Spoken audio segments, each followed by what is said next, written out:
Toyotin brand Lexus izložio je novi hibridni model CT200H. Riječ je o potpuno novom peterovratnom hibridu koji će se početi proizvoditi krajem godine. Dinamičan i atraktivan dizajn odlikuje se i odličnim aerodinamičnim svojstvima, a tu je i vrhunski hibridni pogon Lexus Hybrid Drive. Riječ je o sustavu koji povezuje 1,8 litrni benzinski četverocilindraž s elektromotorom. Uz manju potrošnju goriva, Lexus CT200H nudi ravnomjerno ubrzanje i nekoliko načina vožnje. Zanimljivo je da automobil s elektromotorom može voziti do 45 km/h. Novi Lexusov hibrid nedavno je predstavljen i u Zagrebu, a prvi prodani primjerci očekuju se prije ljeta iduće godine.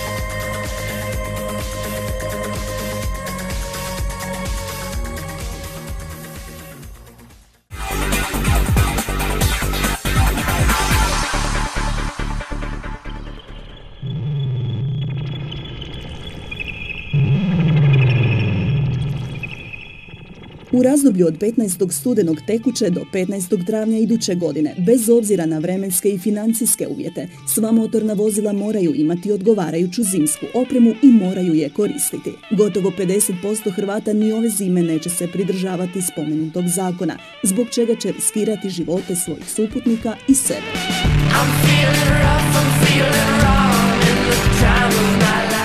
Većina nesreća događa se zbog povjerenja vozača u svoje stare zimske gume. Zna to i naš sugovornik. Kada se guma počne koristiti, počinje njen vijek trajanja, nakon čega počinje gubiti određena vozna svojstva i postaje sve krućom i krućom. A pogotovo se to odnosi na gumu koja je vožena jednu sezonu, nakon toga bila je uskladištena par godina. Oni koji se odluče za kupovinu novih guma uglavnom izbor prilagode novčaniku, a ne automobilu. Kupci prilikom kupovina guma imaju određene zahtjeve od te iste gume, tako da u razgovoru između naših djelatnika i kupaca dolazimo do najoptimalnijeg odnosa između cijene i kvalitete za svakog kupca ponaosob.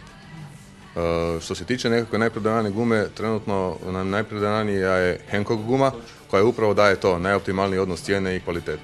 Njemački autoklub ADAC uoči nadolazeće sezone proveo je testiranje zimskih guma i to u dvije najprodavanije dimenzije, 185/65 R15 i 225/45 R17.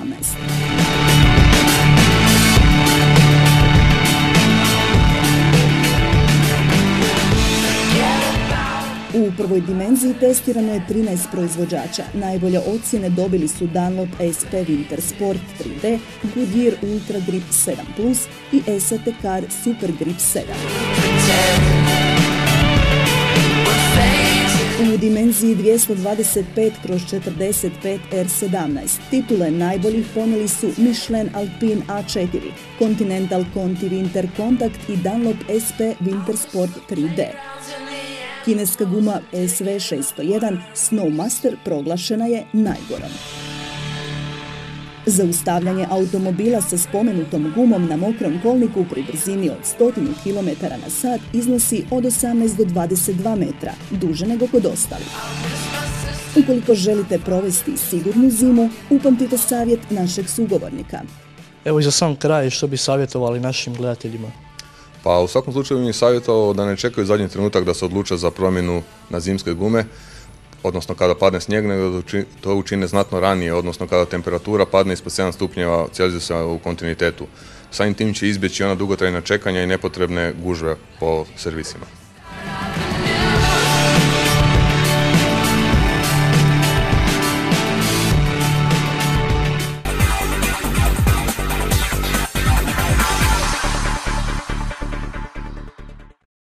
Na telefonskoj vezi imamo Ivana Pulića, pobjednika posljednje ovosezonske brdske utrke Škoda Fabia biodizel kupa koja se vozila u Dubrovniku. Ivane, dobar ti dan, čujemo se. Dobar dan, pozdrav vama i vašim slušateljima. Evo, nije puno trebalo, napunio si 18 godina, vozila se domaća utrka, tvoja druga sezona, bio si najbrži u obje vožnje i najbrži u A6 klasi s Peugeotom. Mislim da pobjedu nije očekivao ni tvoj otac Niko, koji mi uporno ponavlja da ti trebamo dati vremena. Je li tvoje vrijeme malo ranije došlo i kakva je bila utrka? Pa evo, što se tiče same utrke i organizaciju je napravio AK Dubrovnik Racing, koji sam ja član. Stvarno sretni što smo primili čak oko 100-tinjak prijava, što je za kraj sezone strašno, jer već su riješeni državni prvaci, tako da ljudi su došli samo radi gledatelja i zato smo bili sretni ugostiti ih. Stvarno smo pripremali staze dugo, mjesec dana prije smo je počeli bojati i pripremati, jer je to nova staza, nije u Konavlima, to se nalazi sada na Brgatu, gdje planiramo, ukoliko to budemo mogli, organizirati čak europsko prvenstvo, ali o tom potom. I došla je subota, posvetio sam se prvo organizaciji na prvom mjestu, a ne mojim vožnjama, ali došla je subota i stvarno sam odvozio dobar trening sa Škodom i sa Peugeotom koji sam tada iznajmio. Imao sam najbolje vrijeme, čak 3 sekunde ispred konkurencije i tu sam vidio da mogu. A u nedjelju sam dokazao i da hoću, gdje sam stvarno sa 4 najbolje vožnje u ovoj sezoni, a i od kad vozim trke stvarno sam odvozio bez jedne sitnice i greške, dokazao i osvojio to prvo mjesto i zaključio sezonu. Što se tiče Nika, imao je prvo vrijeme na prvoj utrci i u drugoj utrci učinio jednu pogrešku na izlazu iz šikane, uranio je malo gasom, formula je laka i odnijelo ga je i zabio se u betonski stup. Šteta je mala, njemu nije ništa, to je bitno, ali nažalost odustao je. Što ti je Niko rekao nakon utrke? Pa on inače ništa ne govori. Valjda mu je to i cilj, ali kao pravi kolega dao mi je ruku, čestito i bio je sretan zbog mene, iako je on letio i oštetio svoju formu. Bliže se zima, sezone su gotove, kakvi su ti planovi za iduću godinu? Što se tiče kupa, ovo je bila zadnja sezona kupa, vozili su se 3 godine, kup je bio dobar, malo auta, skupa auta, ali svi su zadovoljni završetkom kupa, ja sam sretan što sam mogao pobijediti čak na zadnjoj utrci i zaključiti taj kup. A što se tiče sljedeće godine, pripremamo nešto malo jače i vjerujem idemo sljedeće godine ozbiljnije u pobjedu. Ivane, ja ti se zahvaljujem na ovom razgovoru, čestitam na pobjedi i želim ti još puno takvih rezultata. Hvala i do slušanja. Ivan Pulić bio je gost emisije 7. brzina.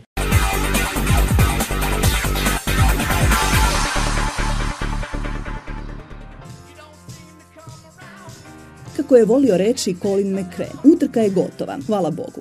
Gotova je i naša 7. brzina, a upravo o Colinu McRaeu najavljujemo veliku priču za iduću emisiju.